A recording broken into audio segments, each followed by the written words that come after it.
su primer encuentro oficial, el ministro de Economía, Luis Felipe Céspedes, y la nueva directora del INE, Jimena Clark, confirmaron la realización de un nuevo censo tras los cuestionamientos a esa medición que ocurrió en el 2012.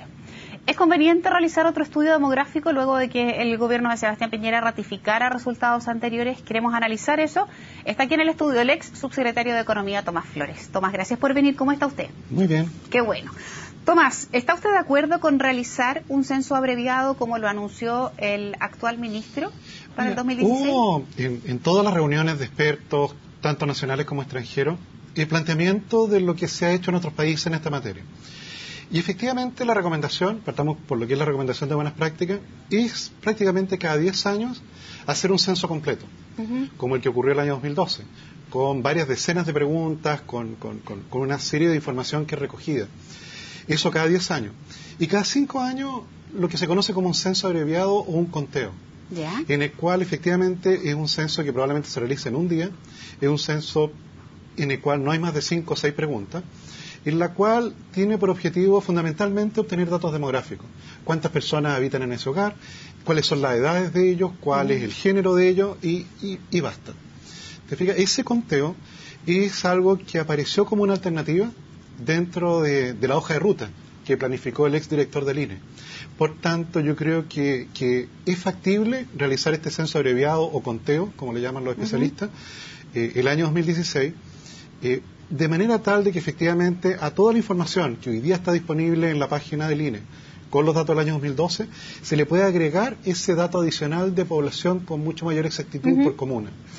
Tomás, y respecto de otras inquietudes, por ejemplo, al ser abreviado, usted nos decía preguntas concretas, cuántos somos, otro tipo de temas seguirían estando todavía en cuestionamiento, como por ejemplo cuando en el censo anterior se preguntaba si había personas del mismo sexo que estaban casadas, otra serie de preguntas que eran bastante más en detalle. ¿Eso seguiría quedando al debe con un censo abreviado? Bueno, el problema que tú tienes es que efectivamente el deseo, cuando se realiza el censo, de incorporar más preguntas es infinito. Te fijas, habitualmente en el periodo de preparación de un censo grande, por así decirlo, aparece todo tipo de organizaciones que piden que se mida, por ejemplo, cuántas mascotas hay en cada hogar y de hecho la comisión censal finalmente tiene que descartar algunas, lo cual genera a veces algunos conflictos. Ese proceso es habitual, pero en la medida que tú efectivamente a ese censo abreviado conteo le empiezas a agregar preguntas, el costo de implementación es cada vez mayor. Y ahí yo te diría que hay que tener un poco cuidado, ¿te fijas? Porque si la iniciativa de la autoridad, de la nueva autoridad, fuese a hacer un censo completo el año 2016, yo creo que ahí la recomendación es no lo haga. ¿Por qué?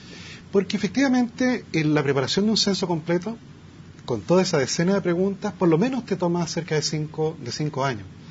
Y además es bueno y es recomendado que se haga o al inicio de una década o al final de una década, para que de esa manera se pueda comparar con lo que están levantándose en otros países. Perfecto. Entonces, en ese sentido, yo te diría que, siendo yo uno de los que estuvo más cerca o que estuvo cerca del proceso del censo anterior, yo creo que efectivamente la recomendación es no volver a correr un riesgo en relación a, por hacerlo muy apresurado, efectivamente tener nuevamente un cuestionamiento sobre la manera como se recogieron los datos. Por eso yo creo que el consenso de los expertos es hacer un conteo, y de esa manera servir como un pivote para el nuevo censo que probablemente se va a hacer en unos 5 años más. Tomás, y usted ya que estuvo tan cercano a la experiencia anterior, ¿cuáles son los errores que no se debiera cometer? ¿Qué lecciones debiera sacar?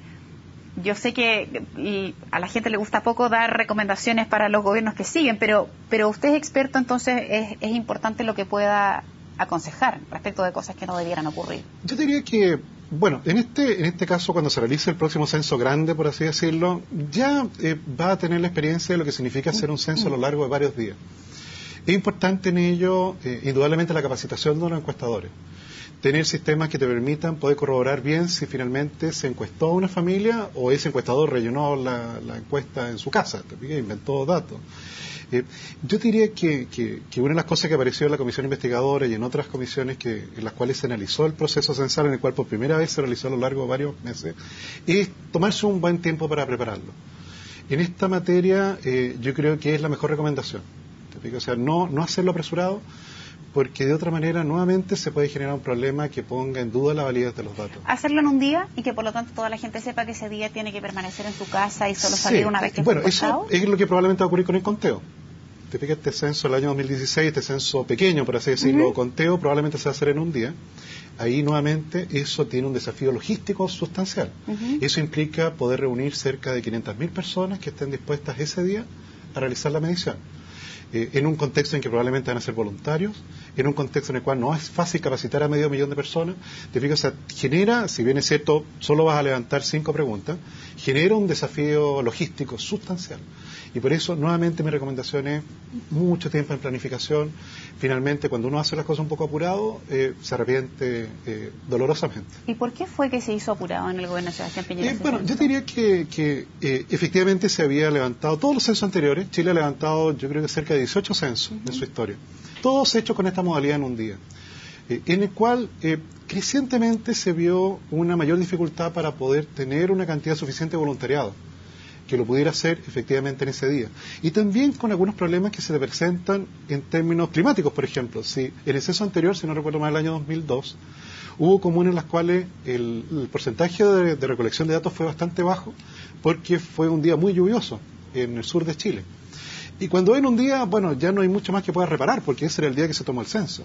¿Te fijas? Entonces, es cierto que se hace cada vez más difícil conseguir voluntariado y por tanto se optó por la modalidad de pasar a lo que han hecho los otros países, que es un censo que se realiza a lo largo de varias semanas y probablemente en algún año más vamos a evolucionar a lo que se hace en Estados Unidos, en el cual hay prácticamente un censo que se elabora mediante correspondencia, en la cual te llega a tu casa un formulario y tú lo rellenas.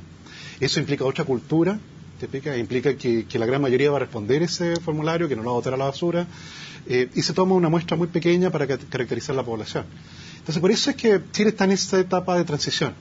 Y toda transición tiene estas dificultades, que, bueno, finalmente fueron mucho más lamentables de lo que esperábamos. Tomás, y este censo abreviado, este conteo, como le llaman los expertos, ¿podría ser la clave para la recuperación de la confianza de quienes hoy día trabajan con los datos y pensar que efectivamente sabemos cuántos somos, cómo estamos? Bueno, yo creo que efectivamente ese dato, toda información adicional te enriquece la base de datos demográfica, pero hoy día, y ese es otro de los puntos en debate, hoy día ya está disponible la base de datos completa del censo 2012.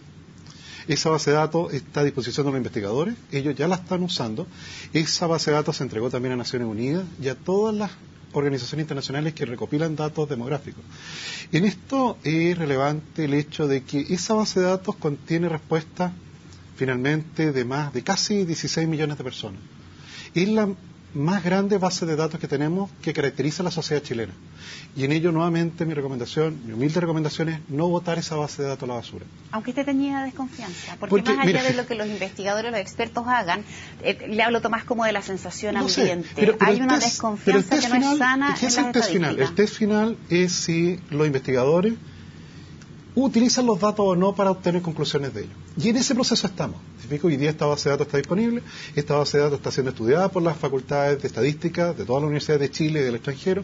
Finalmente, ese es el veredicto final. Y bueno, yo creo que no ha habido base de datos más auditada en la historia de Chile que la del censo. La han auditado todo tipo de investigadores chilenos y extranjeros. El hecho de que el exdirector Coiman se haya subido esa base de datos es porque finalmente pasó todos esos test de blancura.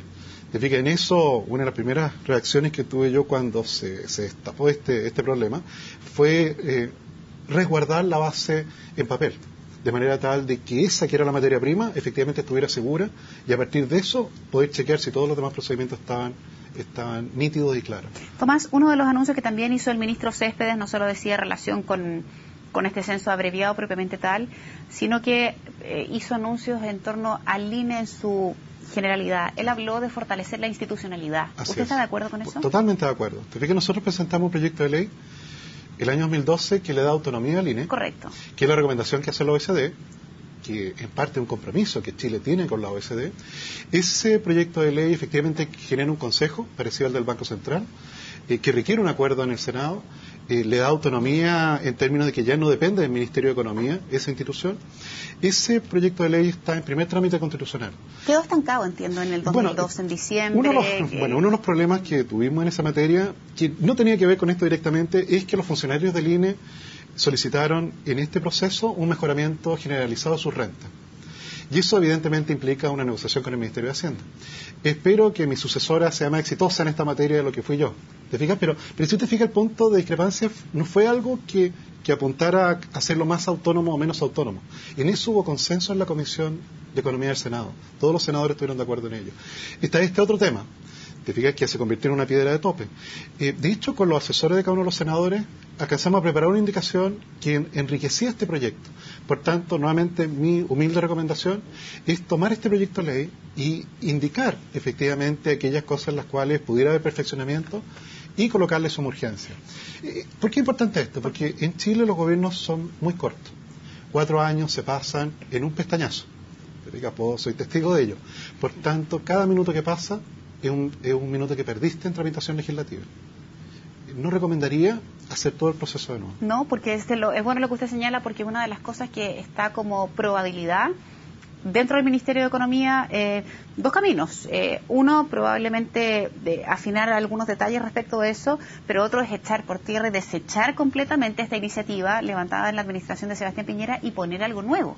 Desde ese punto de vista, ¿usted lo considera? Mi recomendación en esto, como te digo, dado que los periodos presidenciales son muy cortos y dado que en 3 años más ya se inician procesos electorales y ya la atención de los honorables senadores y diputados ya empieza a cambiar, no pierdan tiempo.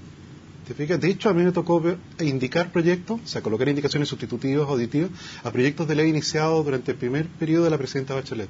Y sobre esos proyectos, efectivamente, enriquecerlos y obtener finalmente una ley. En esto no hay que perder un minuto.